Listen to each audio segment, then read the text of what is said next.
Pastor David Gates has raised concerns about several things that are weakening the Adventist Church, and these warnings deserve careful consideration. God has given us organization. It is definitely inspired of God and is definitely intended for one purpose: to organize and advance the work in a more rapid manner. It was never intended to delay or to create an obstacle for God's work. There's actually a word in Spanish that fits very well, and it's obstaculizar. It means to obstacleize, to create obstacles. It was never intended to create obstacles to God's work. But we are told that the greatest danger is from within, not from without. Right now, it is not other church organizations or government organizations generally that create an obstacle to God's work. It is our own denomination and workers, and it was in Jesus' time, it was in the Middle Ages, and it is so today. And it's not because God wants it that way, it's just that sometimes we make human authority more important than divine authority. And again, we admit very clearly that God created organization. God is very organized. He wants organization. He wants unity. He wants the work to go forward, and He has created organization for that purpose and that purpose alone. But we have alliances with ecumenical movements that compromise the work. We have attachments to Rome, alliances with the United Nations. We depend on government funding, and compromises are required to protect our universities, hospitals, and to follow the New World Order agenda. Our standards in morality have to be sacrificed if we want to get along with the government. If you want government funding, you need to compromise some things. You can't be too picky.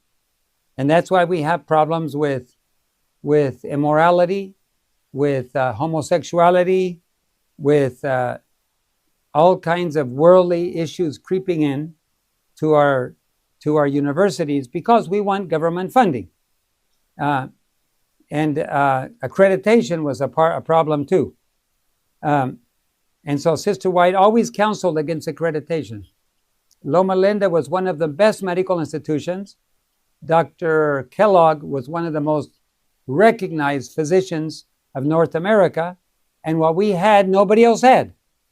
We did not have to get accreditation from other people who had lower standards than we did. And I haven't verified this, but I understand that some universities like Harvard, they don't seek accreditation because they are already accredited by their high standards. They said, we don't need anybody to tell us if we're okay or not. We set the standard, everybody else can follow. But that's what God intended for us to do. He intended for the Advent message and Adventist education system to set the standard, to be the head and not the tail. And anybody who's at the head doesn't need to be accredited by those that are in the tail. So if we would just follow God's plan, we do not need the world to say, yes, you're doing okay. And what is coming is Sunday worship.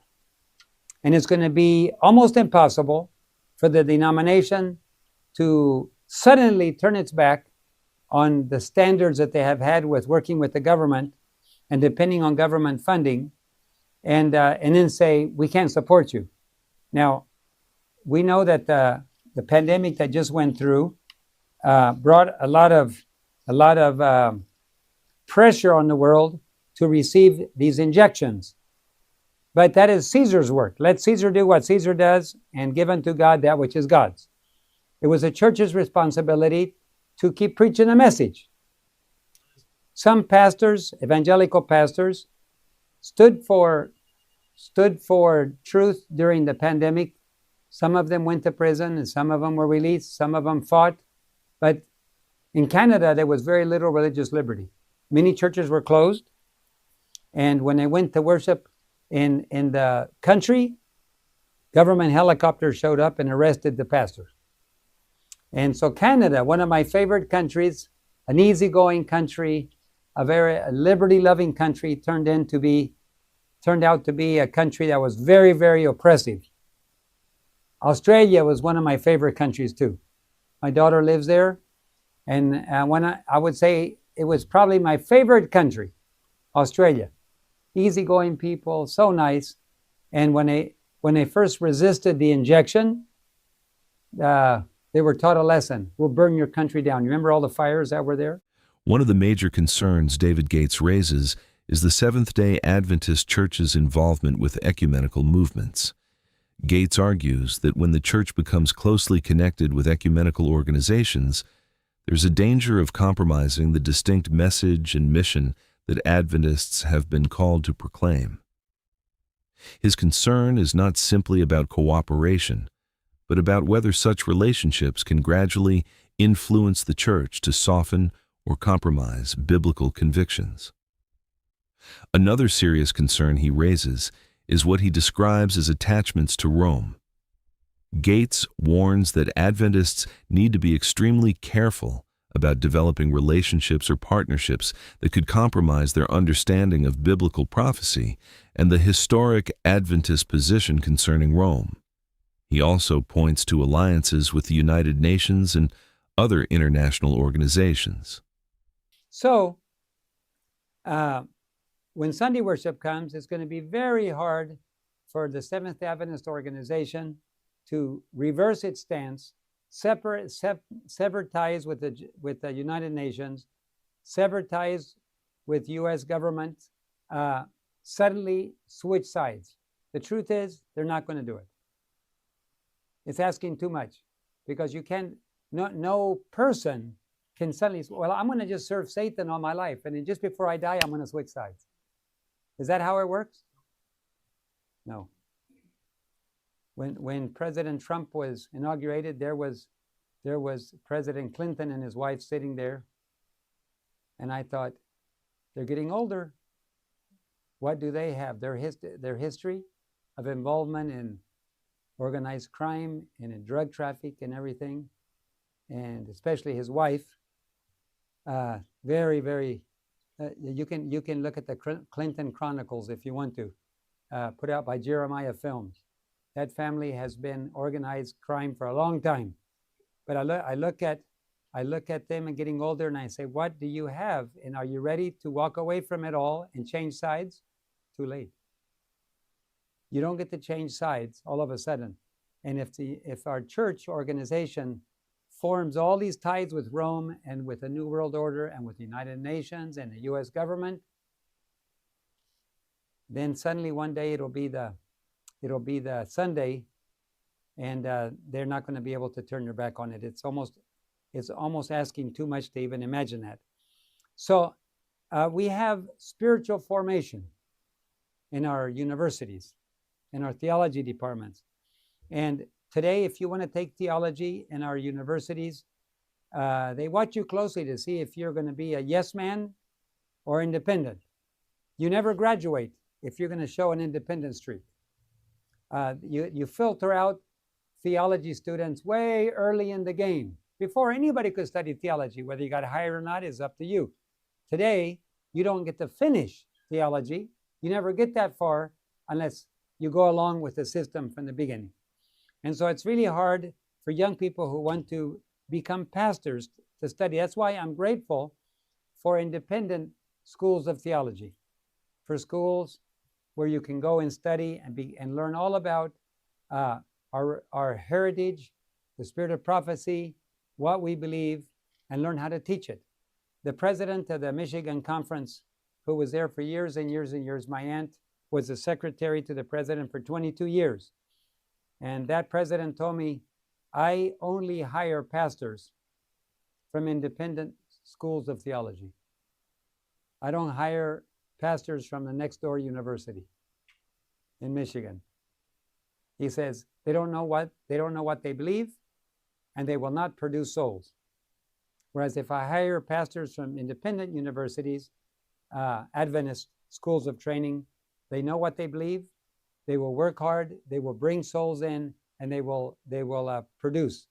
So that's what he told me some years ago. Now we have a different president in Michigan Conference, and all the world can see what kind of administration we have at this time. The pressures that are put on our pastors. Some of the changes in our church. Remember, I'm talking about attacks by the devil on God's people. I'm not talking about attacking the church. I'm talking about the attacks that the church has suffered. But we have changed a lot because of these attacks. 2015 General Conference, changing our fundamental beliefs, taking away the imminent coming of Jesus as one of our fundamental beliefs, and also the inspiration of the spirit of prophecy. And then we have the church manual. I remember at the General Conference in Toronto, 3 days there was discussion to change the church manual, defining the discipline of adultery and immorality in the church. And it was 3 days. They went at it back and forth, and it became very clear that the conservative Adventists from Africa, South America, from Central America, Inter-American Division, these more conservative areas of the world, and their very numerous delegates, were not going to tolerate a change in the definition. In other words, you commit adultery in the church, a little slap on your hands, everything goes back to normal. But adultery is a very serious problem. And they were trying to, Europe especially, in North American divisions, were trying to make it very light to commit adultery. Not too much discipline. Well, they went at it for 3 days. I listened very carefully. And finally, when it came time to a vote, I said, now we're going to find out what the position is going to be. Who's going to win? I was wrong. Instead of taking it to a vote, they did something very astute. The chairman, that was the vice president who was chairing that meeting, said, we're going to table it for right now, and we'll deal with it tomorrow. Well, normally that's not a problem, but the way they dealt with it tomorrow was the following. At 8 o'clock sharp, when the meeting started, all of the Americans and all of the Europeans, please show up on time. Let the Africans and the South Americans get there late. So at 8 o'clock, they said prayer, boom. All those in favor took a vote. By the time the Africans and the South Americans, Latin Americans showed up, the vote was already taken, and the manual was already changed. Because as we know, those of us that grew up in third world countries, the clock doesn't mean as much. And so they took the vote way early before the opposition could show up. And so my question is, does the church manual reflect the majority of the church on that particular issue? No. It was done and manipulated so that the minority could win. So basically, when you commit adultery today, it's very, compared to what it would have been before Toronto, it was a serious sin to be dealt with. Now it's a very small sin. You can divorce, you can remarry, divorce, remarry, adultery, boom, and still continue on very normally in the church. That was one of the changes that was done to the church manual. There's also the independence of church boards. A church board could meet and make decisions for the church. But now the church board cannot meet without the pastor chairing the meeting. If the pastor is not present, there is no church board. And the pastor is given much more authority, so that basically the church board doesn't decide, the pastor decides what happens in that church, in that denomination. I'm sorry, not denomination, in that church, in that congregation. Then we have the bright theologians and theology professors discrediting the sanctuary. Remember, Sister White said there would be strange doctrines creeping in, such that there is no sanctuary in heaven. That's already taught in many of our seminaries. There's no sanctuary in heaven. Jesus is not in the most holy place. Nothing happened in 1844. This is commonly taught by some of our brightest theologians today. Attacks on last generation theology. Will there be a generation that actually overcomes sin and finally obtains the seal of God and can stand without an intercessor? I believe that, but you'll find that that is not the position of the denomination. The standard position of the denomination throughout most of our universities, I won't say all of them because I've spoken in the majority of universities, but I haven't spoken in all of them. So I can't say, but in the majority, you will find the position of our theologians and theology departments are, we're going to continue to sin until Jesus comes. That's one of the changes that is fatal, will prove to be fatal to many of our members. The relationship with the government. If you want to see the interview Dr. Joyce did with regarding the UN connection, you can type into YouTube the GC and the UN connection. You'll be able to see the interview and see why we're getting very closely tied to the United Nations so that the Adventist Church can operate freely everywhere and be considered a standard church. The philosophy of dealing with dissidents. Now, dissidents, if you're talking about Alexander Solzhenitsyn or Russian dissidents, it's a name of honor. If you're a dissident with communism, you're honored by the world. But the word dissident is used many times in the church to dishonor somebody. If you don't agree with what administration is doing, you're called a dissident. But dissident just means I don't agree. For example, rock music in a church. How many of us are dissidents? Do you want rock music in a church? Then you raise your hand. You're a dissident, right? Okay. Do you want adultery in a church? Okay. But it's accepted. It's not disciplined harshly anymore. So if you don't agree, you're a dissident. So dissident is not a bad word. Did you know that Jesus was a dissident? Jesus was the biggest dissident there ever was. Now, there's another term applied to many of those who preach present truth, alarmist. I'm an alarmist. That's the job. That's the job of the watchman on the wall. What are you supposed to do when you see the enemy coming in? Sound the trumpet, cry aloud, spare not, tell my people their sins. That's what an alarmist does, sound the alarm. Are we living in dangerous times? Very dangerous times. Spiritually, we're living in dangerous times as well physically. Crime is increasing. War, violent crime is increasing all around us. And so we are living in very dangerous times. The spiritual danger is the worst. But the attacks on Dr. Conrad Vine and Barbara O'Neill reflect the attitude of how you deal with people who don't agree with you. Dissidents. You label them, try to discredit them, try to remove them from office, try to keep anybody from inviting them. Of course, they get invited more than they ever did before. Now all they did was give them more visibility. Now the whole world is talking about it. And so actually it backfires, but that's an attitude. Well, but it's not just about people who are preaching present truth. Why is there so much silence when you hear heresies? We all read articles how some of our universities and some of our pastors support homosexuality. Well, God loves everybody.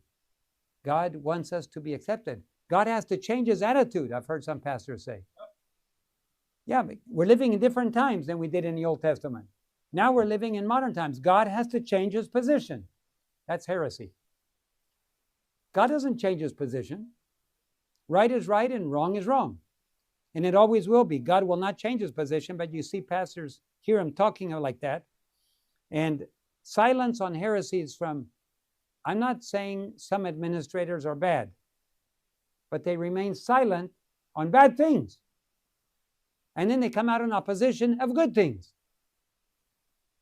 I would say that that is similar to Eli. Is there anything in the Bible that said Eli was a bad man? No, Eli was a good man. But he didn't do anything about evil. His problem was that when his sons performed evil, he kept silent and did nothing. That's the problem. We have an Eli syndrome today in our church. We have possibly good men that do nothing about the evil around them. When they have the microphone, they could stand up. They could say something. Silence. But when somebody comes and lifts up their hands of warning, like Dr. Vine or Barbara O'Neill and others, then why do they get attacked? Leave them alone. If you're going to leave the bad people alone, leave the good people alone too. Don't just pick on the good people, because they're trying to do their best to raise the trumpet and sound the alarm. The question he is raising is this: can the church remain completely faithful to its biblical mission when it becomes dependent on organizations, governments, or institutions whose interests may not always align with its message? These are serious questions, and whether one agrees with Gates on every point or not, they raise an important issue for Adventists. Are our partnerships and financial relationships strengthening the church's mission? Or are they gradually influencing what the church is willing to preach?